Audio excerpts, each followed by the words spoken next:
అరచేతిలో బెల్లం ముక్క చూపించి మోచేతి వరకు నాకించడం అంటే ఇదే. జస్ట్ ఇప్పుడే 45 మూవీ చూసి వచ్చారు మన ట్రేడ్ పండితులు. అంటే నాకు 45 సినిమాని కాదు, సినిమా పేరే 45. ఉప్పి అంగుళం, శివరాజ్ అంగుళం, రాజ్బి శెట్టి అంగుళం ముగ్గురు కలిసి నటించిన సినిమా 45. సినిమా ఎలా ఉందంటే 45 నిమిషాల్లో చెప్పేయాల్సిన దాన్ని 2 గంటలకు పైగా సాగదీశారు. Divine mythology film. మొన్న రిలీజ్ అయిన ఈర్ష్యా మూవీ ఇది సేమ్ కాన్సెప్ట్. కన్నడ సినిమాలన్నీ ఇలానే ఉంటాయి. లాస్ట్ ఒక ముక్క కోసం సినిమా మొత్తం చూడాలి మనం. స్టోరీ లైన్ యూనిక్గా ఉంది, కానీ తీసిన విధానమే లేజీగా ఉంది. ఫస్ట్ హాఫ్ అంతా గందరగోళం. ఈర్ష్యా సినిమా చూసిన వాళ్ళు మాత్రం ఇట్టే స్టోరీని క్యాచ్ చేస్తారు. స్టోరీ ఏంటంటే వద్దు చెప్పడం, చిన్న లైన్ ఇది. అది కనుక క్రాస్ అయ్యిందంటే మీకు సినిమా చూడాలన్న మూడో ఉత్సాహం పోద్ది. సింపుల్గా చెప్తా, రాజ్బి శెట్టి డ్రైవింగ్ చేస్తూ ఒక కుక్కని చంపేస్తాడు. ఆ కుక్క మన ఉప్పి అంగుళంది. ఆ కుక్క అంటే తనకి ప్రాణం. రాజ్బి శెట్టిని కొట్టి నిన్ను 45 రోజుల్లోగా చంపేస్తానని వార్నింగ్ ఇస్తాడు. ఆ భయంతో ఏదేదో చేస్తుంటాడు రాజ్బి శెట్టి.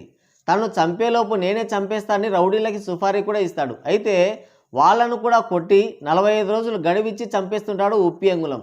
ఫస్ట్ హాఫ్ అంతా ఇదే సోది. ఉందామా పారిపోదామా, అనవసరంగా సినిమాకి వచ్చి ఇరుక్కున్నామా, తప్పు చేశామా, తెలుగులో రిలీజ్ చేసినోడు ఎవడు, ఇలా ఎన్నో ప్రశ్నలు. అన్నింటికీ ఒకే సమాధానం, మన టైం బాగాలేదు. మొన్న ఈర్ష్య, నిన్న ఉష్, అబ్బా ఇప్పుడు ఈ 45 అంతే. ఇక సెకండ్ హాఫ్లో శివరాజ్ అంగుళం ఎంట్రీ ఇస్తాడు రాజ్బి శెట్టిని సేవ్ చేయడానికి. తర్వాత ఏం జరిగింది అనేది ఓపిక ఉంటే థియేటర్కి వెళ్ళండి, లేదంటే ఓటీటీ వరకు వెయిట్ చేయండి. మొత్తానికి ఎక్కడో చోట చూసేయండి.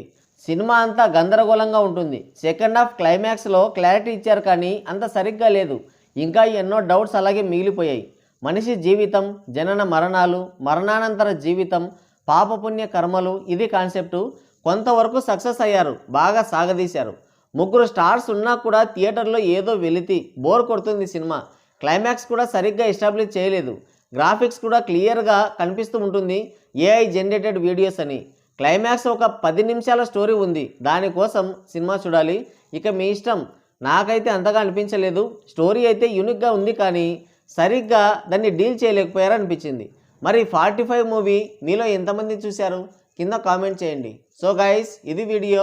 మరోసారి మరో ఇంట్రెస్టింగ్ వీడియోతో మళ్ళీ కలుద్దాం. Thank you, take care, bye bye.